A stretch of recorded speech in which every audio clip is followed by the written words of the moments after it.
यशपाल का झूठा सच उपन्यास बहुत महत्वपूर्ण है। इस उपन्यास की प्रमुख विशेषताएं यहाँ पर बताई जा रही हैं, विस्तार से वर्णित की गई हैं। झूठा सच यशपाल का अत्यंत महत्वपूर्ण सामाजिक राजनीतिक उपन्यास है। यह केवल भारत विभाजन की कथा नहीं है, बल्कि विभाजन के पहले और बाद के भारतीय समाज, राजनीति, स्त्री जीवन, मध्य वर्ग, विस्थापन, सांप्रदायिकता और स्वतंत्रता के आदर्शों के टूटने की व्यापक कथा है। इसके दो भाग हैं, वतन और देश तथा देश का भविष्य। यशपाल ने विभाजन के इतिहास की मात्र घटना के रूप में नहीं, बल्कि मनुष्य के भोगे हुए जीवन के यथार्थ के रूप में चित्रण किया है। यशपाल स्वयं झूठा सच के बारे में कहते हैं। कथानक में कुछ ऐतिहासिक घटनाएं अथवा प्रसंग अवश्य हैं, परंतु संपूर्ण कथानक कल्पना के आधार पर उपन्यास है, इतिहास नहीं। यानी ये इतिहास नहीं है, इसमें तर्क, तथ्य, प्रमाण पूर्ण रूपेण सत्य नहीं है। कहने का तात्पर्य है, उस समय जो कुछ भी हुआ, उसको जो आंखों देखा वर्णन था, वो वर्णन यहाँ पर अपनी कल्पना की शक्ति का प्रयोग करते हुए यहाँ पर यशपाल ने किया है। इसके आगे यशपाल जी और अधिक स्पष्ट करते हुए कहते हैं, कल्पना के सत्य को तथ्य की तरह विश्वास योग्य और कालातीत झूठ को सच बना सकता है। यही कहानी की कला होती है। कहने का तात्पर्य है, कल्पना का जो सत्य है वो तथ्य की तरह से, सत्य की तरह से विश्वसनीय नहीं होता। उसे प्रमाणों की तरह से विश्वसनीय नहीं मानना चाहिए। विश्वास के योग्य इसलिए नहीं मानते क्योंकि वो कल्पना है। इसीलिए कल्पना में तो झूठ के को सच भी हम बना सकते हैं। कहने का तात्पर्य है, कल्पना में व्यक्ति कुछ भी कर सकता है। इतिहास तथ्य, तर्क और प्रमाणों पर आधारित होता है और कल्पना कल्पना के ऊपर ही आधारित होती है। विभाजन और वतन की त्रासदी। प्रस्तुत उपन्यास में वतन और देश दोनों ही अलग अलग संदर्भों में व्यक्त किए गए हैं। झूठा सच उपन्यास में विभाजन की हिंसा उस भीतरी विभाजन का यथार्थ चित्रण है, जिसके परिणाम स्वरूप वतन और देश दो अलग अलग इकाइयां हो गए। विभाजन की महागाथा। झूठा सच की सबसे बड़ी विशेषता यह है कि इसमें भारत विभाजन को व्यापक मानवीय संदर्भ में प्रस्तुत किया गया है।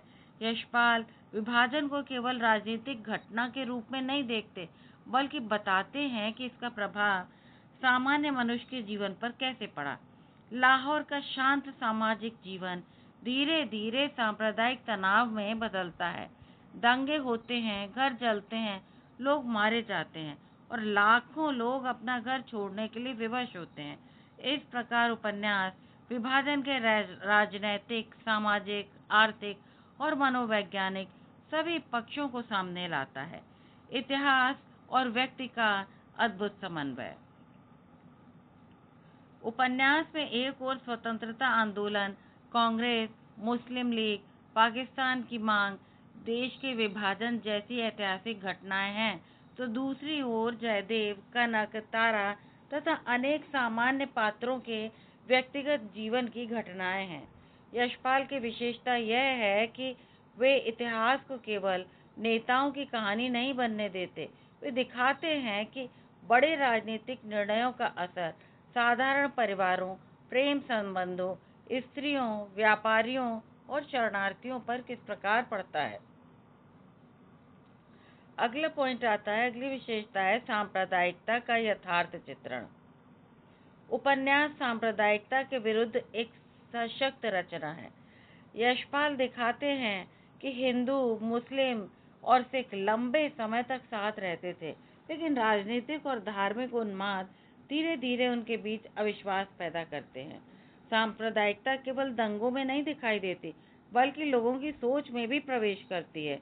व्यक्ति को पहले मनुष्य न देखकर उसके धर्म के आधार पर देखा जाने लगा है। यही कारण है कि झूठा सच को सांप्रदायिकता की सामाजिक जड़ों को समझने वाला महत्वपूर्ण उपन्यास माना जाता है। विस्थापन और शरणार्थी जीवन।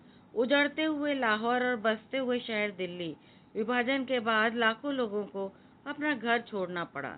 यशपाल ने इस विस्थापन को अत्यंत मार्मिक ढंग से प्रस्तुत किया है। लोग अपना मकान, दुकान, जमीन, संपत्ति, पड़ोसी और अपनी सामाजिक पहचान छोड़कर अनजान स्थान में पहुंच जाते हैं। भारत आने के बाद उनका संघर्ष समाप्त नहीं होता, बल्कि आरंभ होता है। उन्हें मकान, रोजगार, पुनर्वास के लिए संघर्ष करना पड़ता है। इस प्रकार उपन्यास में विस्थापन केवल भौगोलिक घटना नहीं है, बल्कि मानसिक और सांस्कृतिक विस्थापन भी है। विभाजन का मानवीय यथार्थ पर कुछ पंक्तियां इस प्रकार हैं। उफ, खलकत पर क्या गुजर रही है। बच्चे रात रात भर बरसात में भीगकर निमोनिया से मर रहे हैं। स्वतंत्रता और विभाजन के बीच आम जनता, विशेषकर बच्चों और गरीबों की स्थिति कितनी दयनीय थी, इसका मार्मिक चित्र यहाँ दिखाया गया है। शरणार्थियों की बेघर स्थिति भी दिल को तड़पा जाती है। जिन लोगों के अपने घर थे, वे विभाजन के बाद खंडरों और अस्थायी घरों में रहने के लिए विवश हो गए। लोग फसीलों की आड़ में खंडरों में ही दिन गुजार रहे थे। वतन और देश का द्वंद्व। उपन्यास के दोनों भागों के शीर्षक ही इसकी गहरी संवेदना और वैचारिक संरचना को स्पष्ट करते हैं। वतन और देश में व्यक्ति उस वतन को खोता है जहां उसका जीवन और स्मृतियां बसी थीं। देश का भविष्य में वही व्यक्ति नए देश में अपना जीवन बनाने की कोशिश करता है। इस प्रकार वतन भावात्मक पहचान का और देश राजनीतिक पहचान का प्रतीक बन जाता है। झूठा सच शीर्षक की सार्थकता। उपन्यास का शीर्षक देखा जाए तो अत्यंत व्यंजनात्मक से भरा हुआ है, कह सकते हैं व्यंजनात्मक है। स्वतंत्रता एक ऐतिहासिक सच है, लेकिन स्वतंत्रता के साथ विभाजन, हिंसा, विस्थापन और सामाजिक विघटन भी हुआ, ये भी सच है। स्वतंत्रता के समय समानता, न्याय और सुखी जीवन के सपने दिखाए गए थे, लेकिन वास्तविक जीवन में भ्रष्टाचार, असमानता, राजनीतिक अवसरवाद दिखाई देता है।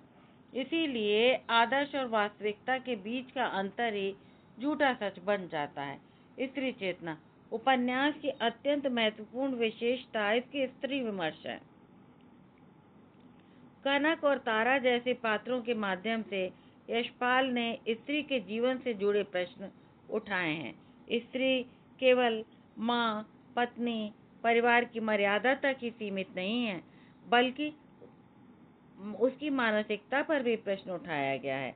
स्त्री की शिक्षा, प्रेम विवाह, आर्थिक स्वतंत्रता और अपने जीवन के निर्णय लेने के अधिकार को भी महत्व दिया गया है। यशपाल ने यहाँ स्त्री को केवल पीड़ित मात्र नहीं बताया है, वो निर्णय लेने वाली, अपनी स्वतंत्र पहचान बनाने वाली एक सचेतन स्त्री है। प्रेम और विवाह की समस्या।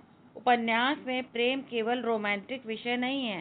प्रेम के साथ जाति, धर्म, परिवार, आर्थिक स्थिति और सामाजिक प्रतिष्ठा सभी कुछ जुड़ी हुई हैं। जयदेव और कनक के संबंधों के माध्यम से दिखाया गया है कि आधुनिक प्रेम किस प्रकार पारंपरिक सामाजिक व्यवस्था से संघर्ष करता है।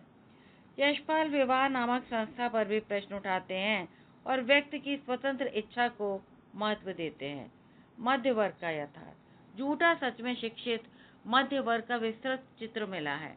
यह वर्ग आधुनिक शिक्षा और विचारों से प्रभावित है, लेकिन पूरी तरह पुरानी सामाजिक मानसिकता से मुक्त नहीं है। वह आदर्शवाद की बात करता है, लेकिन आर्थिक सुरक्षा, नौकरी, प्रतिष्ठा और व्यक्तिगत लाभ की चिंता भी रहती है। जयदेव पुरी जैसे पात्र इसी मध्य वर्गीय विरोधाभास को सामने लाते हैं। राजनीतिक चेतना। उपन्यास का राजनीतिक पक्ष अत्यंत व्यापक है। इसमें स्वतंत्रता आंदोलन, मुस्लिम लीग, कांग्रेस, पाकिस्तान की मांग, विभाजन, सत्ता हस्तांतरण और स्वतंत्र भारत की प्रारंभिक राजनीति का चित्रण मिलता है। यशपाल स्वयं राजनीतिक विचारधारा से प्रभावित लेखक थे, इसलिए उनका उपन्यास राजनीति को केवल पृष्ठभूमि में नहीं रखता, बल्कि कथानक की केंद्रीय शक्ति भी बन जाता है। स्वतंत्रता के बाद का मोहभंग। स्वतंत्रता के पहले लोगों ने एक आदर्श भारत की कल्पना की थी, लेकिन स्वतंत्रता के बाद उन्हें गरीबी, बेरोजगारी, भ्रष्टाचार, अवसरवाद और सामाजिक असमानता जैसी समस्याएं दिखाई देती हैं। यशपाल इस स्थिति के माध्यम से स्वतंत्रता के बाद के मोहभंग को व्यक्त करते हैं। वे प्रश्न उठाते हैं कि यदि सत्ता केवल अंग्रेजों से भारतीय नेताओं के हाथ में आ गई, लेकिन आम आदमी का जीवन नहीं बदला, तो वास्तविक स्वतंत्रता कितनी सार्थक है। राजनीतिक अवसरवाद। उपन्यास में स्वतंत्रता के बाद राजनीति का अवसरवादी रूप भी सामने आता है। कुछ लोग स्वतंत्रता आंदोलन के आदर्शों को पीछे छोड़कर सत्ता और पद का लाभ उठाने लगते हैं। राजनीति में व्यक्तिगत संबंध, सिफारिश और स्वार्थ का प्रभाव बढ़ने लगता है। इस प्रकार यशपाल सत्ता की राजनीति और जनहित की राजनीति के बीच के अंतर को स्पष्ट करते हैं। भ्रष्टाचार और प्रशासनिक अव्यवस्था। विभाजन के बाद पुनर्वास की समस्या के माध्यम से प्रशासनिक भ्रष्टाचार का चित्रण किया गया है। मकान, दुकान, संपत्ति, मुआवजा और पुनर्वास से संबंधित सरकारी व्यवस्था में आम आदमियों को कठिनाइयों का सामना करना पड़ता है। कुछ लोग इस अव्यवस्था का लाभ उठाते हैं। इससे स्वतंत्र भारत के प्रारंभिक प्रशासन की कमजोरियां सामने आती हैं। आर्थिक असमानता। यशपाल केवल राजनीतिक स्वतंत्रता से संतुष्ट नहीं है, वे आर्थिक समानता को भी आवश्यक मानते हैं। उपन्यास में अमीर और गरीब, श्रमिक और पूंजीपति, साधारण जनता और सत्ता संपन्न वर्ग के बीच अंतर स्पष्ट दिखाई देता है। इस दृष्टि से उपन्यास में समाजवादी चेतना मुख्य रूप से दिखाई देती है। समाजवादी दृष्टिकोण। यशपाल की वैचारिक पृष्ठभूमि का प्रभाव झूठा सच पर पूर्ण रूपेण दिखाई देता है। वे समाज में मौजूद वर्गीय शोषण, आर्थिक असमानता और सत्ता के केंद्रीकरण की आलोचना करते हैं। उनके लिए वास्तविक स्वतंत्रता केवल स्वतंत्रता नहीं है। जब तक मनुष्य आर्थिक और सामाजिक शोषण से मुक्त नहीं होगा, तब तक स्वतंत्रता अधूरी ही रहेगी। उपन्यास में पात्रों के बाहरी जीवन के साथ साथ उनके भीतरी संघर्ष भी दिखाए गए हैं। विस्थापन के बाद पैदा हुआ भय, अपने घर की स्मृति, भविष्य की चिंता, संबंधों का टूटना, सामाजिक असुरक्षा और नई परिस्थितियों में स्वयं को स्थापित करने का संघर्ष पात्रों के मानसिक संसार को प्रभावित करता है। इस दृष्टि से उपन्यास में मनोवैज्ञानिक यथार्थ भी महत्वपूर्ण है। मानवीय संवेदना। यशपाल की राजनीतिक दृष्टि के बावजूद उपन्यास केवल विचारधारा का दस्तावेज नहीं बनता, उसमें मानवीय संवेदना अत्यंत गहरी है।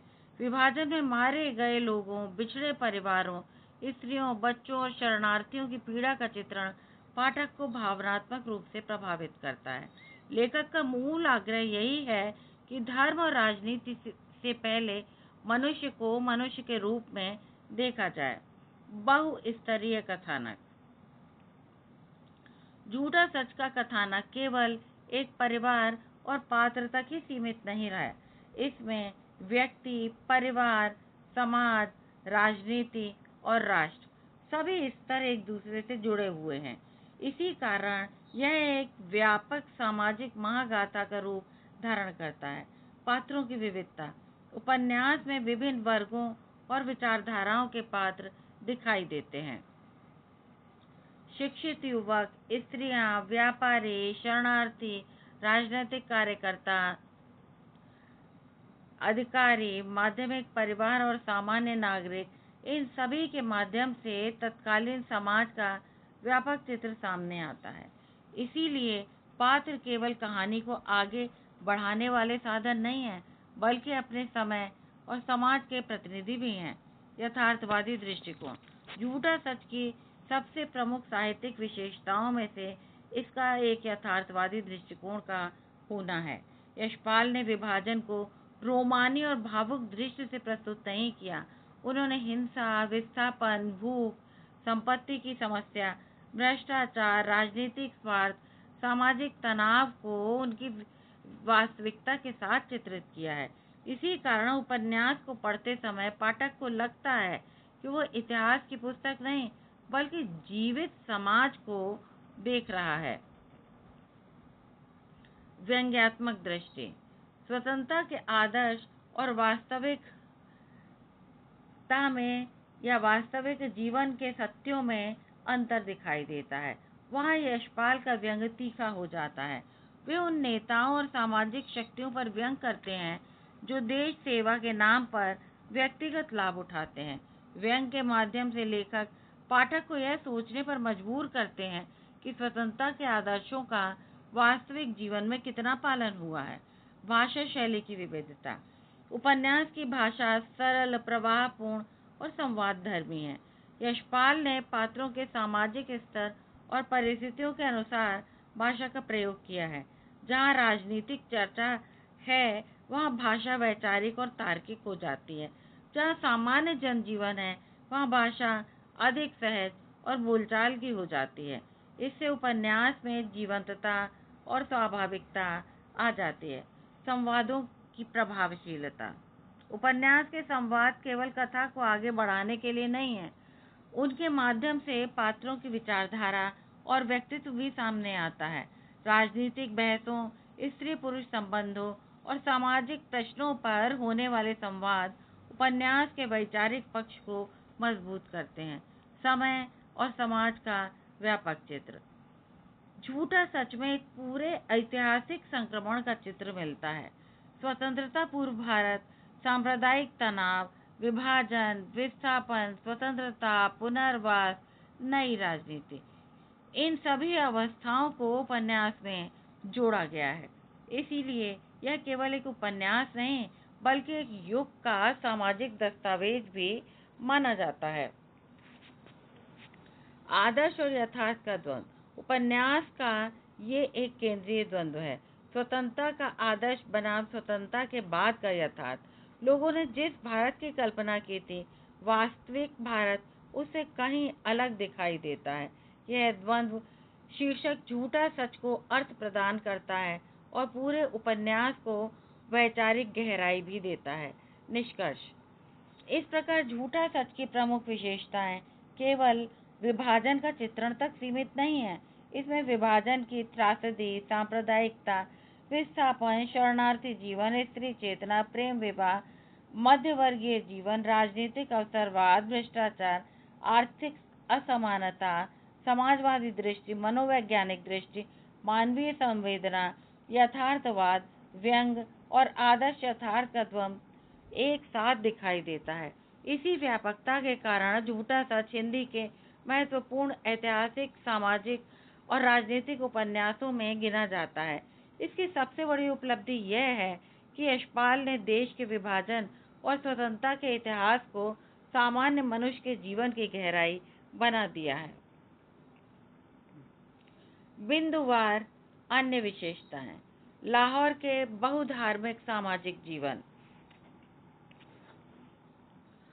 शिक्षित मध्य वर्ग का जीवन, जयदेव पुरी का परिचय, कनक का आधुनिक व्यक्तित्व, तारा का जीवन संघर्ष, स्वतंत्रता आंदोलन की पृष्ठभूमि, कांग्रेस और मुस्लिम लीग की राजनीति, पाकिस्तान की मांग, बढ़ता सांप्रदायिक तनाव, अफवाहों और अविश्वास का प्रसार, लाहौर में सांप्रदायिक दंगे, हिंसा और हत्याएं, स्त्रियों पर अत्याचार, घर बार छोड़ने की विवशता, लाहौर से पलायन, शरणार्थी काफिलों की त्रासदी, भारत में प्रवेश, स्वतंत्रता का उत्सव, विभाजन की पीड़ा, दिल्ली में शरणार्थियों का पुनर्वास, रोजगार और मकान की समस्या, छोड़ी गई संपत्ति का प्रश्न, नए आर्थिक अवसर, राजनीतिक अवसरवाद, भ्रष्टाचार और भाई भतीजावाद, सत्ता और आदर्शों का संघर्ष, जयदेव पुरी का व्यक्तिगत संघर्ष, कनक की स्वतंत्र चेतना, स्त्री स्वतंत्रता का प्रश्न, प्रेम और विवाह की समस्या, सांप्रदायिकता की आलोचना, विस्थापन की मानसिक पीड़ा, नए भारत का निर्माण, उसका सपना, आदर्श और यथार्थ का संघर्ष, स्वतंत्रता की उपलब्धियों और सीमाओं का चित्रण, सामाजिक एवं आर्थिक असमानता राजनीतिक भ्रष्टाचार, मानवीय मूल्यों का संकट, अंततः स्वतंत्रता के साथ सच और विभाजन के झूठे सच का विरोधाभास यहाँ पर दिखाई देता है। बहुत बहुत धन्यवाद, बहुत बहुत आभार।